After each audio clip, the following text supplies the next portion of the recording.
देंगे, विधानसभा के चुनाव में आपको 2 हेलीकॉप्टर देंगे। लेकिन हमने एक लाइन कहा था, तो फिर हम भी तो बाकी नेताओं की तरह, केंद्रीय मंत्री और बाकी मंत्रियों की तरह टाटा टिस्को की दलाली करना होगा। इसलिए आप अपने करोड़ रुपए को रखिए, अपने हेलीकॉप्टर को भी अपने पास रखिए, गोली भी चलेगा तो चलने दीजिए। हम लोग झारखंड में बदलाव लेने आए हैं और इस बात के लिए हम लोग निश्चित अपना वचन रखते हैं।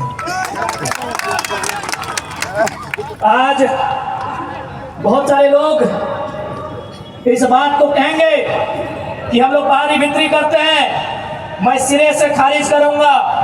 ये बिल्कुल गलत बात है। कोई बाहरी बिक्री की लड़ाई नहीं है। ये झारखंड की अस्मिता की लड़ाई है। क्योंकि जब विवाद होता है तो सबसे पहले बिहार और झारखंड सामने आते हैं। तो मैं यदि इन बड़ी बड़ी इमारतों में बिहार के निवासी हैं और मैं संवैधानिक दृष्टि से बिहार को बड़ा भाई मानता हूं, तो पहला संदेश आपको दूंगा।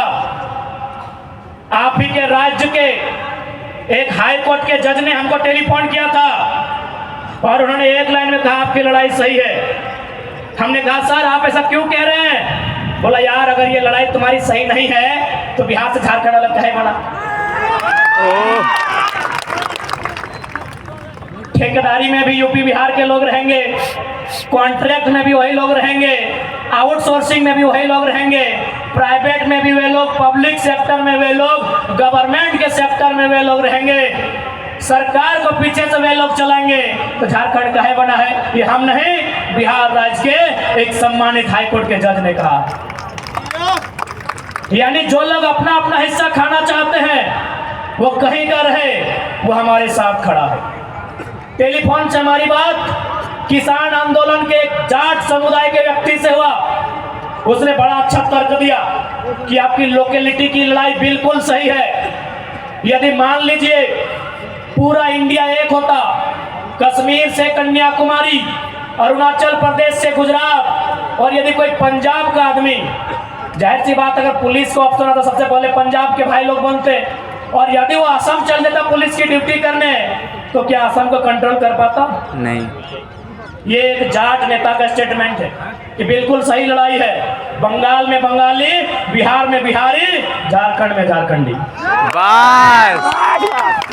यदि कोई टीचर बनता, केरल की कोई लड़की टीचर बन के अरुणाचल प्रदेश चली जाती, क्या वो पढ़ाई कर पाती, बच्चों को पढ़ा पाती? नहीं। झारखंड भारत देश विविधताओं का देश है, और जो लोग बाहर भीतर की बात कहते हैं, मैं उनको लोकतंत्र के चौथे स्तंभ के माध्यम से आह्वान करूंगा कि आप में अगर इतनी साहस है तो जाइए भारत के संविधान में जो पहला आर्टिकल लिखा है उसको बदलिए। वहां साफ साफ लिखा है India that is Bharat shall be a country of states. Bharat अर्थात इंडिया वो राज्यों का संघ होगा। बिना राज्य के आप देश कैसे बनाएंगे? मान्यवर, कैसे देश बनाएंगे? यहाँ भाषा एक नहीं, बोली एक नहीं, परंपरा एक नहीं, खान पान का तरीका एक नहीं, अरे पहनने का तरीका एक नहीं। भारत को एक आप कैसे कीजिएगा बताइए? इसलिए भारत का संविधान खूबसूरत है, पढ़िए। जो लोग हमारे अधिकारों पे नजर गड़ा के बैठे हैं, पढ़िए। भारत का भी संविधान साफ साफ लिखा है India that is Bharat shall be a country of unions, shall be a country of states. वहां लिखा दीजिए India that is Bharat is a country. अब आप कहेंगे कि भाई अगर आपका लड़ाई सही है तो कानून रिजेक्ट कर रहा है। न, मैं आपको साफ साफ कहूंगा, मैंने पहले भी कहा है कि डीसी आए चाहे वीसी आए, डीसी रहे चाहे वीसी, झारखंड को लूटने आया है। अब तो राज्यपाल महोदय भी, दुर्भाग्य, क्योंकि राज्यपाल पे हम टिप्पणी ऐसा नहीं कर सकते हैं, लेकिन दुर्भाग्य है कि राज्यपाल महोदय भी डीसी और वीसी के कार्य को चरितार्थ कर रहे हैं। आप बोलेंगे कैसे? इसी बिहार राज्य में 75% का आरक्षण का विधेयक विधानसभा में, विधानमंडल में पारित हुआ। राज्यपाल ने कहा एक्सेप्टेड। इसी झारखंड में 77% के आरक्षण को क्या कह रहे हैं? रिजेक्टेड। आप कानून की बात करते हैं, हर जगह तो आप लोग हमको शोषित कर रहे हैं, हर जगह हमारे साथ सौतेला व्यवहार कर रहे हैं। बताइए पढ़े लिखे लोग, बिहार में 75% सेलेक्ट हो गया, झारखंड में 77% रिजेक्ट हो गया, और आप कानून की बात करते हैं। अरे कानून को आपने नोच के, चौंच के, चबा के खा लिया है। आपने संविधान को झारखंड में तार तार कर दिया है। इसलिए आज आंकड़े कहते हैं कि केवल रांची में सीएनटी जमीन को बचाते बचाते आदिवासी राज्य में 4000 आदिवासियों का मर्डर हुआ है। ये आंकड़े कहते हैं, या आंकड़े सरकार के आंकड़े हैं, रघुवर सरकार कालखंड के आंकड़े हैं। सीएनटी जमीन को बचाते बचाते केवल रांची में 4000 लोगों की हत्याएं हुई है।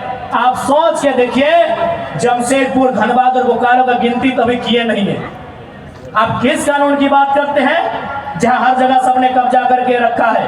आज मैं साफ साफ कहूंगा, क्योंकि बड़ी बड़ी इमारतें में हमारे बड़े भाई लोग रहते हैं। झारखंड को हम बड़ा भाई नहीं बोलते हैं, बड़ा भाई यानी बिहार, उड़ीसा, बंगाल। इन बड़ी बड़ी इमारतों में जो भी हमारे बड़े भाई रहते हैं, चूंकि आपको भी हमारा बात सुनने का अधिकार है, लोकतांत्रिक भारत है, आपको भी हम संदेश देंगे कि हम स्वीकार करते हैं कि हम संवैधानिक दृष्टिकोण से बिहार का हिस्सा रहे हैं। हम स्वीकार करते हैं कि ऐतिहासिक दृष्टिकोण से और खासकर अंग्रेजों के दस्तावेज के अनुसार हम बंगाल प्रेसिडेंसी का भी हिस्सा रहे हैं। लेकिन याद रखिएगा, हमारी स्वतंत्र विचारधारा सदियों से रही है। अब चलिए मान लेते हैं कि हम लोग आपस में 4 भाई हैं, बंगाल, बिहार, उड़ीसा, झारखंड। तो आज बंगाल के पास 88,752 वर्ग किलोमीटर का धरती है। आज बिहार के पास 94,163 वर्ग किलोमीटर की धरती है। आज उड़ीसा के पास 1,55,707 वर्ग किलोमीटर की धरती है। जब हम आपकी धरती में नजर नहीं गड़ाते हैं, तो आप हमारी 79,714 वर्ग किलोमीटर की धरती में नजर क्यों गड़ाते हैं? ये छोटा भाई आपसे सवाल करता है। कोई डरने का बात नहीं है, मीडिया के सामने सवाल करते हैं। पश्चिम बंगाल से, बिहार से, उड़ीसा से, आप तीनों हमारे बड़े भाई हैं, हम स्वीकार करते हैं। एक के पास 88,000 के आसपास, एक के पास